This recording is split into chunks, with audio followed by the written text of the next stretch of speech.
रूहानी आवाजें अक्सर सुनसान इलाकों में ही सुनाई देती है, लेकिन हमारे बीच में कुछ ऐसे भी इंसान रहते हैं जो किसी भी जगह पर बैठे बैठे भूतों की आवाज सुन सकते हैं। चुड़ैल की हंसी एक ऐसी ही कहानी है। एक व्यक्ति विश्वंगर गांव में रहता था। पेशे से तो वह बढ़ई था, लेकिन गांव में झाड़ फूंक का काम करने के लिए भी लोग उसे बुलाया करते थे। लोगों का कहना था कि बढ़ई को भूत बला की अच्छी जानकारी थी। एक बार बढ़ई फर्नीचर बनाने के लिए लकड़ी लेने जंगल निकल जाता है। जंगल में उसे एक सी एक कीमती लकड़ियां मिलती हैं। अब वह सभी को टुकड़ों में काट काट कर इकट्ठा करता जाता है। उसे ऐसा करते हुए शाम हो जाती है। बड़ी सारी लकड़ियां अकेले नहीं ले जा सकता था, इसलिए वह लकड़ी के कुछ गट्ठरों को घने पेड़ों के बीच में छुपा देता है और एक गट्ठर उठाकर ले जाने लगता है। लेकिन तभी उसे किसी औरत के हंसने की आवाज सुनाई देती है। अचानक बढ़ई के सर से लकड़ी का गट्ठर गिर जाता है। बढ़ई पहले से भूतों के बारे में जानता था, इसलिए वह पल भर में समझ जाता है कि यह किसी भयानक चुड़ैल की हंसी है। लेकिन शाम होने की वजह से वह हावी हो सकती है, इसलिए अभी यहाँ से निकलना ही ठीक होगा। और बढ़ई बिना लकड़ियों के जंगल के रास्ते दबे पाव निकलने लगता है। लेकिन चुड़ैल की हंसी बढ़ई के कानों में गूंजती रहती है। बढ़ई डरा हुआ सा अपने घर पहुंचता है। चुड़ैल की हंसी सुनाई न दे इसलिए बढ़ई अपने कानों को जोर से दबा रहा था, लेकिन चुड़ैल की हंसी उसके दिमाग में बस चुकी थी। धीरे धीरे बढ़ई की चाल बदलने लगी। वह औरतों की तरह चलने लगा। चुड़ैल की हंसी के प्रभाव ने उसे औरत बनने पर मजबूर कर दिया और कुछ ही दिनों के अंदर वह पूरी तरह से अपने आप को औरत मानने लगा। एक रात वह साड़ी पहनकर औरतों की तरह श्रृंगार करके कुल्हाड़ी लेकर सड़क पर पहुंच जाता है। रास्ते से कई गाड़ियां गुजरती रहती हैं और वह रोड के किनारे पेड़ के नीचे औरत के भेष में आने जाने वाली गाड़ियों को घूर रहा होता है। अचानक एक बाइक वाला आता है और बढ़ई अपनी जगह से उठकर रोड पर आ जाता है और उसके सामने कुल्हाड़ी लेकर खड़ा हो जाता है।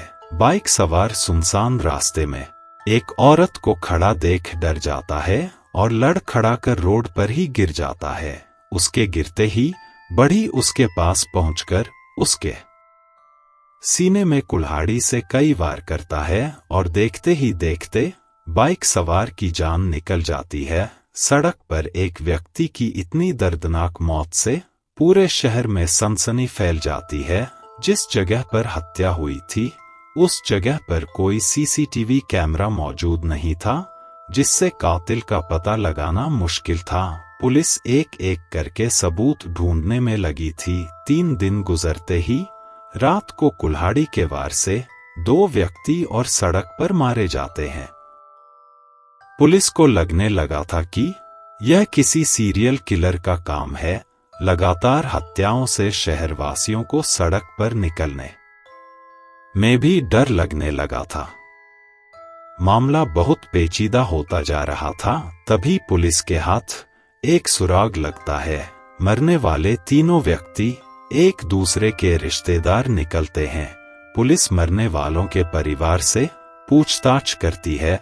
दरअसल पुलिस को शक होता है कि हो सकता है इनकी कोई खानदानी दुश्मनी है, जिसकी वजह से ये हत्याएं हो रही हैं।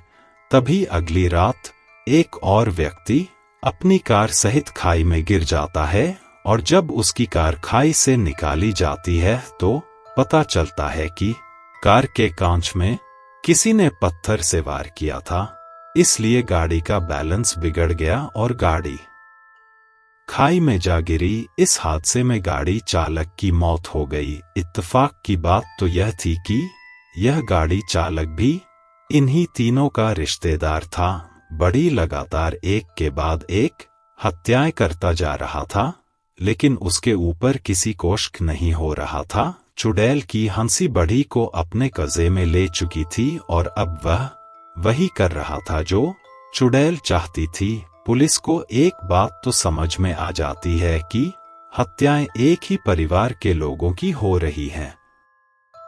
इसका मतलब उनके परिवार से किसी की दुश्मनी है, तभी इनका कोई दुश्मन लगातार इन्हीं के परिवार पर हमला कर रहा है।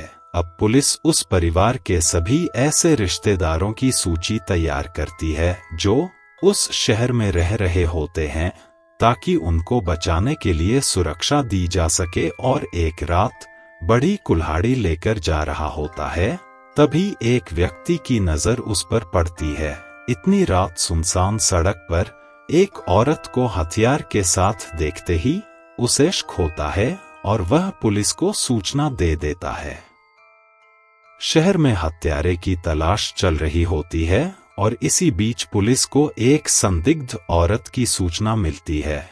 पुलिस तुरंत मौके पर पहुंच जाती है और बढ़ी को चारों तरफ से घेर कर गिरफ्तार कर लिया जाता है। गिरफ्तारी के वक्त बढ़ी चुड़ैल की तरह हंसने लगता है। पुलिस को उस पर संदेह होता है, क्योंकि यह एक औरत नहीं बल्कि आदमी है। बढ़ी को गाड़ी में बैठाकर थाने ले जाया जाता है, लेकिन वह बहुत उग्र हो चुका था और ताकत से सभी पुलिस वालों को धक्का दे रहा था। 10-10 पुलिस वाले उसे काबू में करने में लगे हुए थे। बढ़ी को हथकड़ी लगाकर बांध दिया जाता है और जब उससे पुलिस पूछताछ करती है तो वह अजीब से जवाब देता है। वह शक्ल से आदमी था, लेकिन वह अपने जवाब एक औरत की तरह दे रहा होता है। पुलिस ऑफिसर को लगता है कि शायद यह पागल है, इसलिए वह मानसिक रोग विशेषज्ञ को बुलाते हैं ताकि उसके बारे में पता लगाया जा सके। मनोचिकित्सक आते ही बता देता है कि यह पागल नहीं बल्कि अपने अंदर किसी औरत को बैठा चुका है और अब यह एक अलग ही दुनिया की बातों को सोचकर हत्याएं कर रहा है। पुलिस को मनोचिकित्सक का उत्तर संतोषजनक नहीं लगता।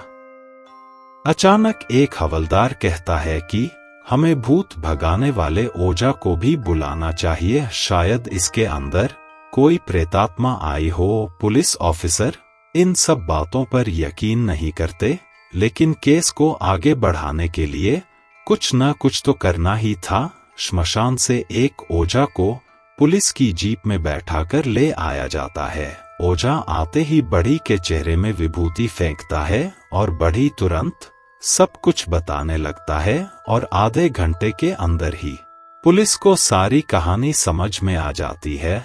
दरअसल 3 माह पहले एक बस बारात लेकर सड़क से जा रही थी और रास्ते में एक लड़की उसी बस से टकरा जाती है और वह घायल हो जाती है।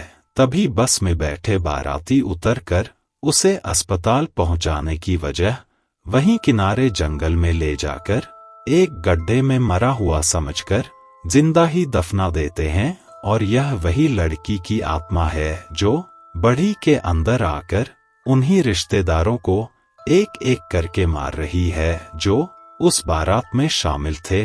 पुलिस को सारा मामला समझ में आ जाता है। पुलिस ओझा से कहती है कि आप अपनी प्रक्रिया पूरी करिए और उस प्रेतात्मा को बढ़ी के शरीर से बाहर निकालिए। ओझा अपनी पूजा विधि के द्वारा चुड़ैल को काबू में कर लेता है। ओझा प्रेतात्मा को विश्वास दिलाता है कि उसके साथ न्याय होगा, वह लोगों की हत्या करना बंद कर दें। और इसी दौरान बढ़ी बेहोश हो जाता है और कुछ समय के बाद जब उसे होश आता है तो वह सामान्य बर्ताव करने लगता है। पुलिस उसी जंगल में जाकर उस लड़की की लाश का पता लगाती है और एक एक करके सभी रिश्तेदारों को हिरासत में लिया जाता है। बढ़ी के ऊपर हत्याओं का इल्जाम होता है, लेकिन बढ़ी को पूरी तरह दोषी नहीं पाया जाता है। उसे मानसिक रोगी मानते हुए 1 साल पागलखाने में रहने का आदेश दिया जाता है। और इसी के साथ चुड़ैल की हंसी बढ़ी को सुनाई देना हमेशा हमेशा के लिए बंद हो जाती है। दोस्तों, कहानी कैसी लगी कमेंट करके जरूर बताना और ऐसे ही वीडियो देखने के लिए हमारे चैनल को लाइक, शेयर एंड सब्सक्राइब करना ना भूलें।